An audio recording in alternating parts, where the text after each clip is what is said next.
Irmãos,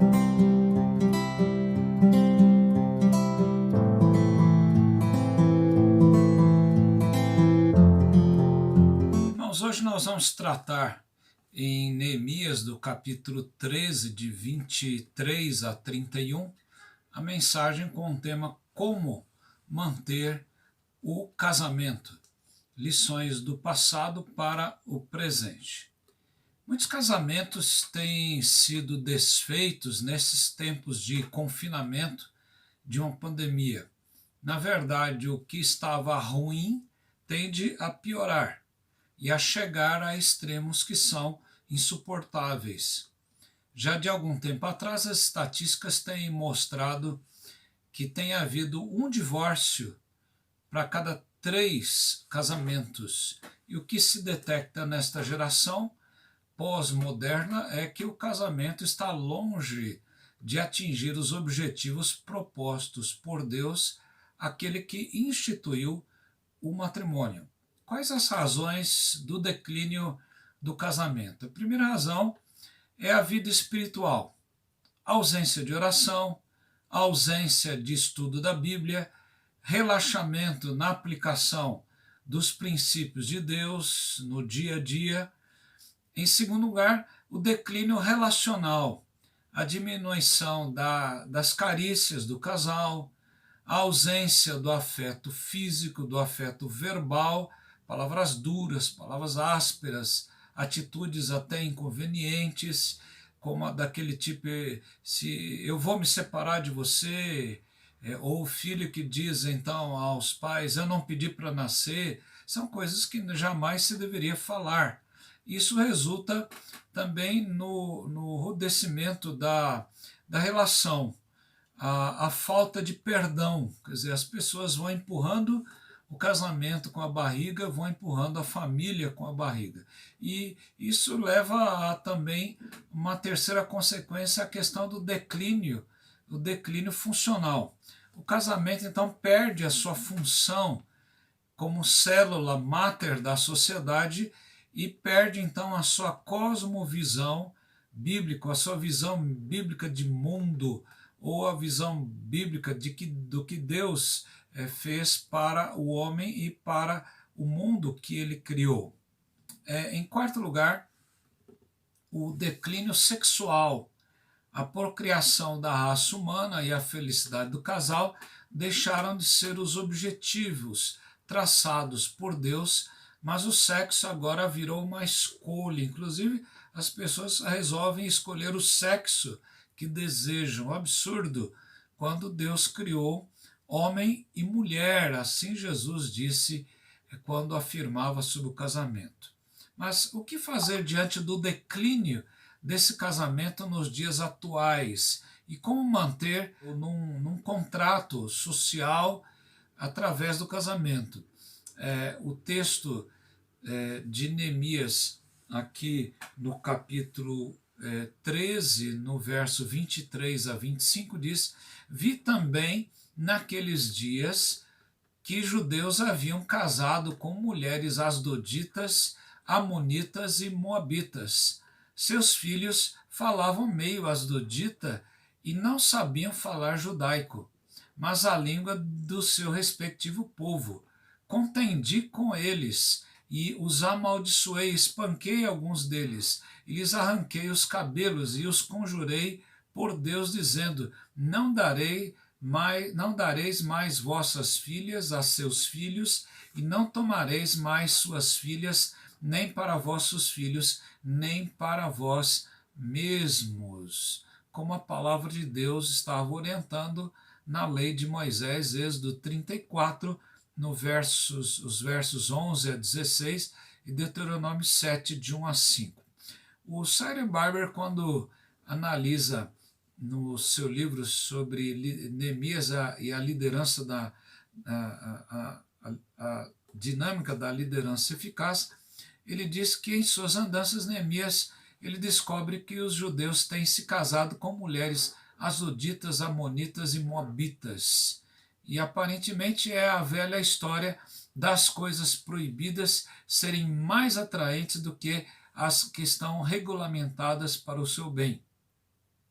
As consequências de tais casamentos são demonstradas por Neemias pelo que ele encontra quando ele retorna agora, então, para Judá. Havia a corrupção do lar, as mães criavam seus filhos conforme os costumes idólatras, os costumes pagãos, e a ignorância espiritual, diz o Sarah Barber, ela prevalecia. Quando nós olhamos o casamento, o que é o casamento? O casamento é uma ideia de Deus. O casamento não existe sem que Deus tenha sido o mentor dele.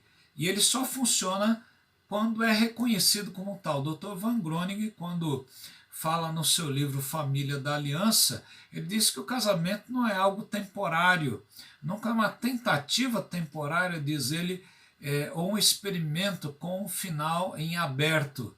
Mas ele diz que esses casamentos temporários, ou essas tentativas de casamento, ou as tentativas das pessoas viverem juntos, para ver se essas pessoas são compatíveis para ficar o resto da vida junto, as estatísticas vão mostrar que esse tipo de tentativa geralmente resulta em casamentos desfeitos, se é que o casamento realmente chega a acontecer. E as pesquisas mais frequentes têm mostrado que as pessoas que coabitam antes do casamento são as que mais se divorciam, diz ele. O que está acontecendo com o povo de Deus na antiga aliança? É que eles estão agindo de maneira cultural e não de maneira espiritual. O casamento está sendo tratado como um mero contrato social e não como um princípio divino.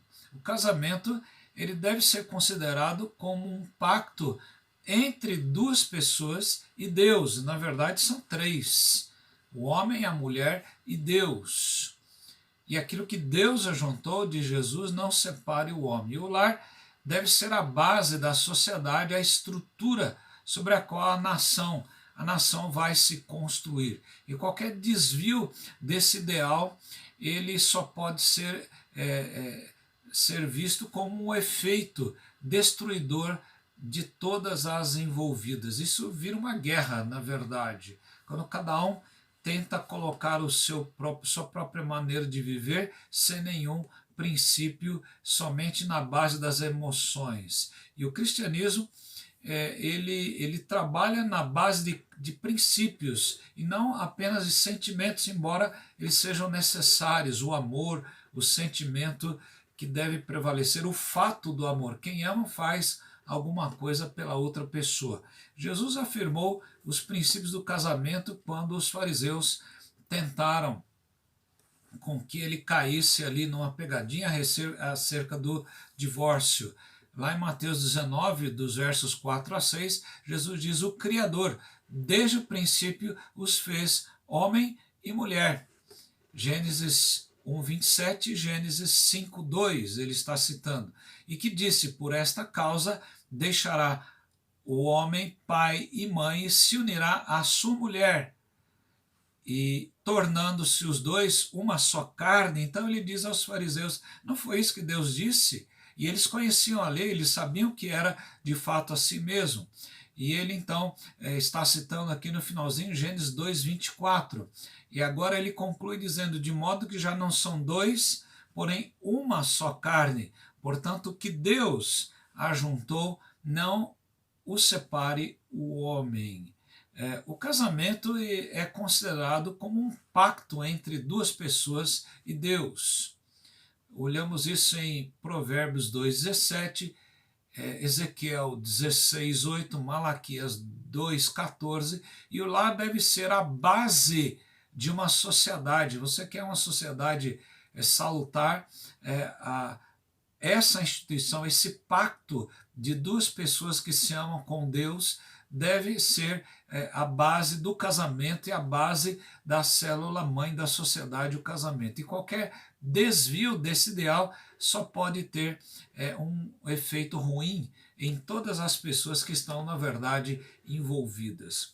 O reverendo Hernandes, num estudo muito interessante, sobre este assunto, quando ele trata que existem ainda razões para o casal estar unido mesmo diante de uma crise.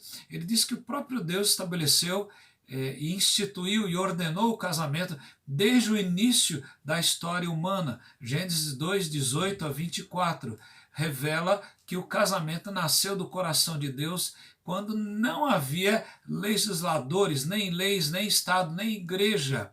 E ele diz que o casamento é um dom de Deus para o homem e para a mulher. Deus não apenas criou o casamento, mas também o abençoou. Gênesis 1, 28. E qualquer esforço, diz ele, de atentar contra os princípios estabelecidos por Deus para o casamento, conspira contra o próprio Deus que instituiu. Então, Deus abençoa o casamento, Deus abençoa os princípios que ele instituiu quando as pessoas agem nesse favor. Mas o contrário, isso não pode dar um bom resultado quando as pessoas se afastam dos princípios que Deus estabeleceu. Então veja, o casamento que quer trabalhar e quer ser mantido deve ser reconhecido como uma instituição divina. Em segundo lugar, nós temos que perceber como manter o casamento, aplicando esses princípios.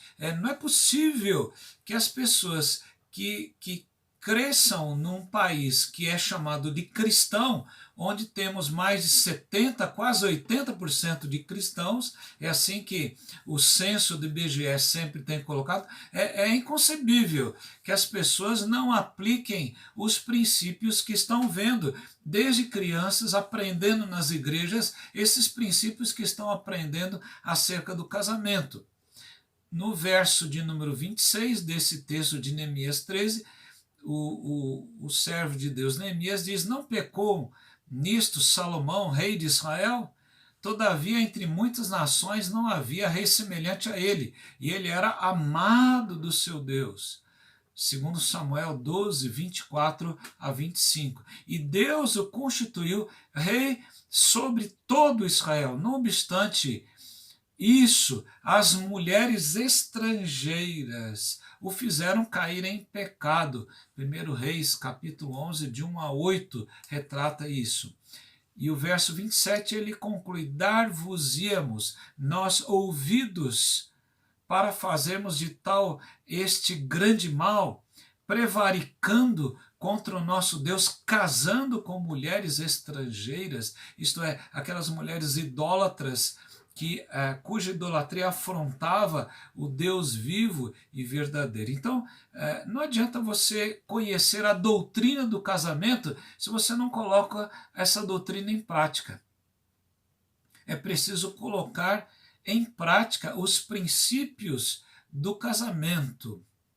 É preciso ver que há uma pirâmide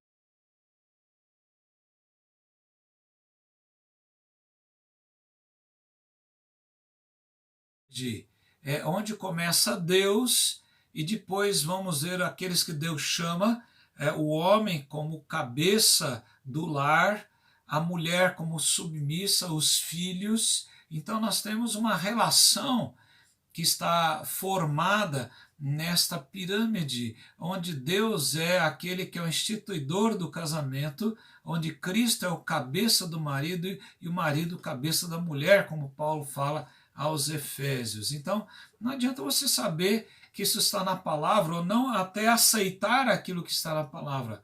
Isso não vai funcionar, isso não vai dar certo na sua vida nem no seu casamento. Em segundo lugar, nós, se queremos aplicar os princípios de casamento, nós devemos agir por princípios e não por sentimentos. Os sentimentos são importantes, como nós já falamos, mas os sentimentos são enganosos. Jeremias 17, 9 diz que enganoso é o coração, mais do que todas as coisas, e desesperadamente corrupto. Quem o conhecerá, diz o profeta.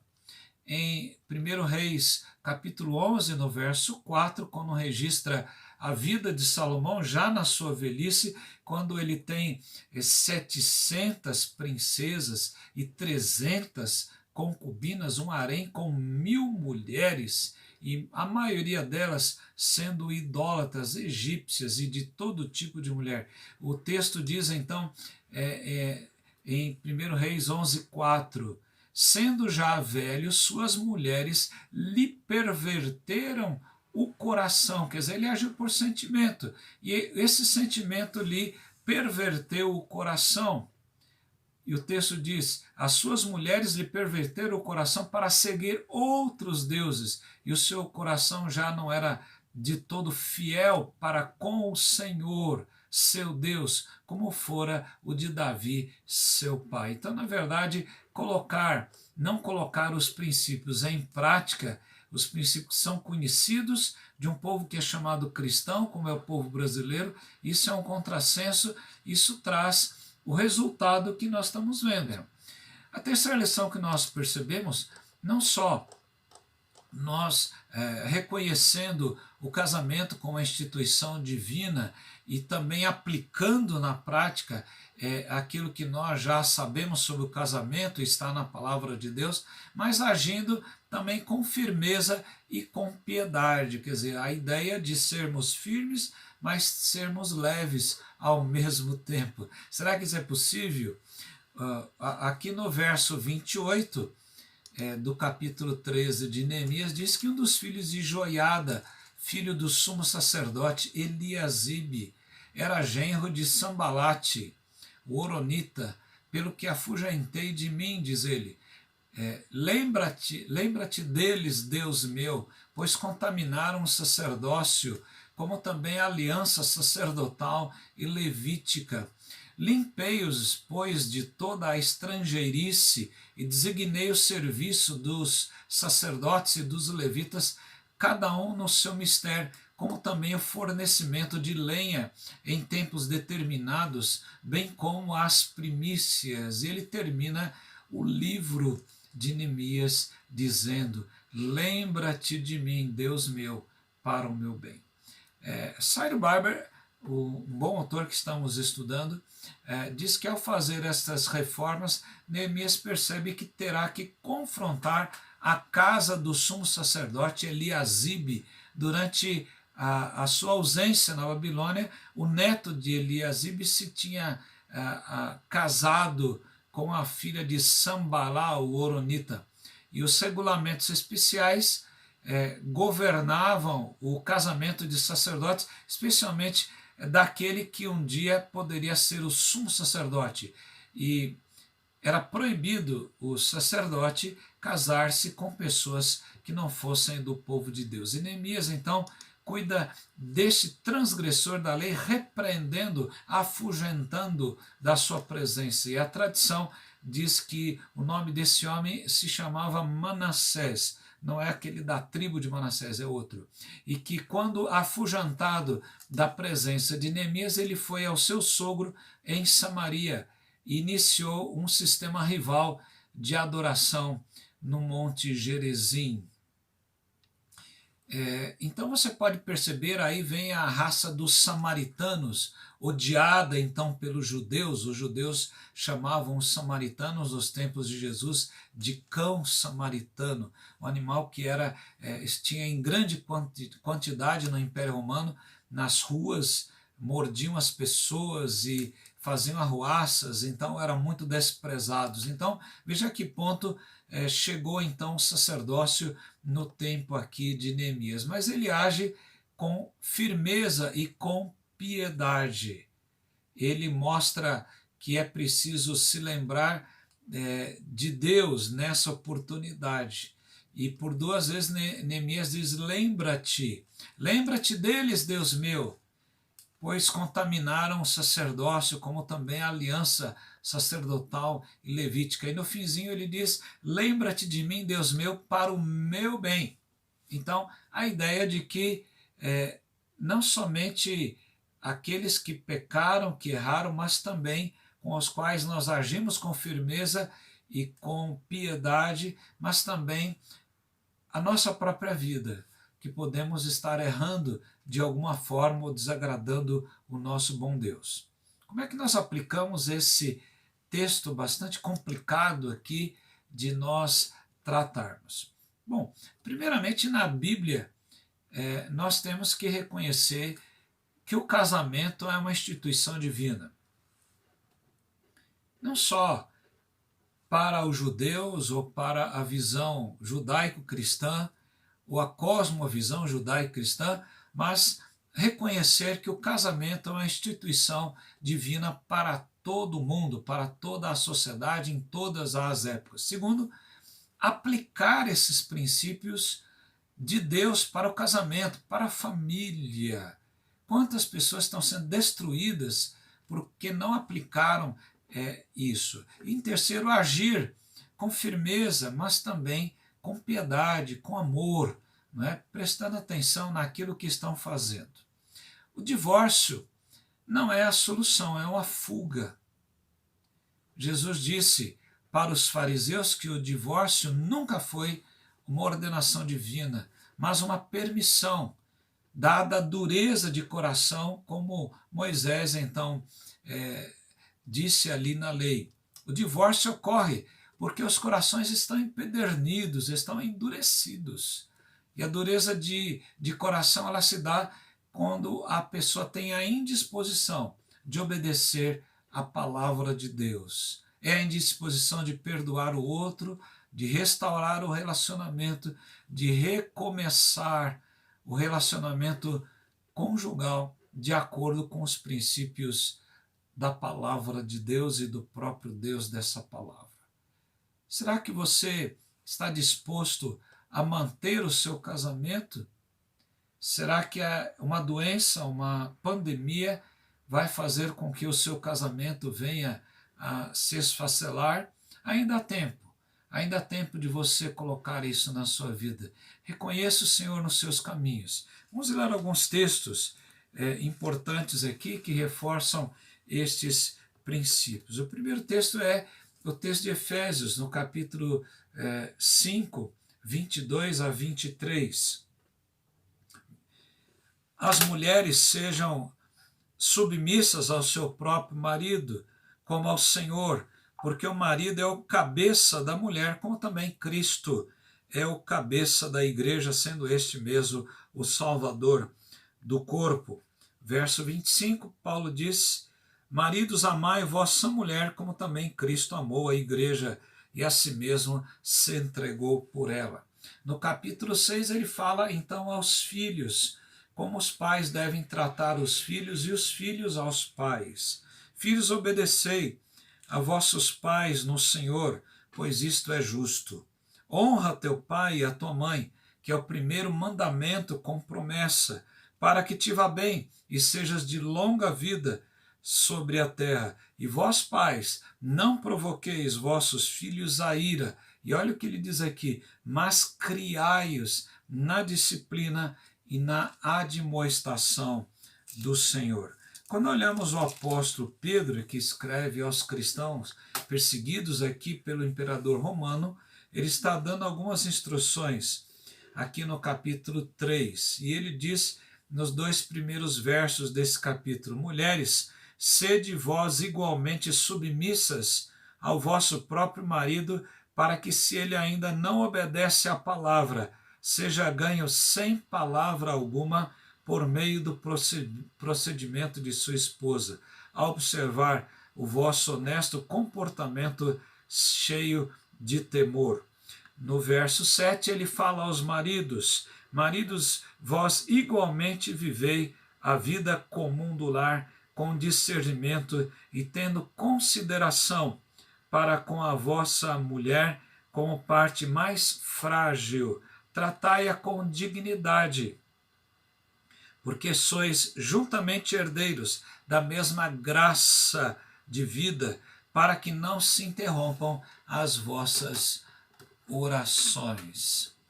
Como manter o casamento? Esse é um grande e imenso desafio.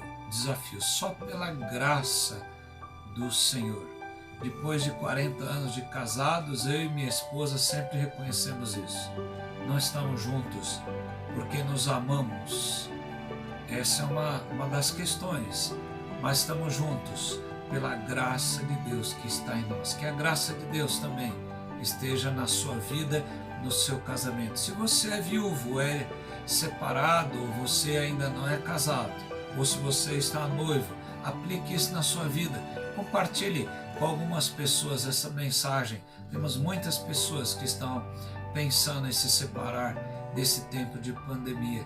Você poderá ser instrumento de Deus para ajudar essas pessoas. Que o Senhor os abençoe. No nome de Jesus. Amém.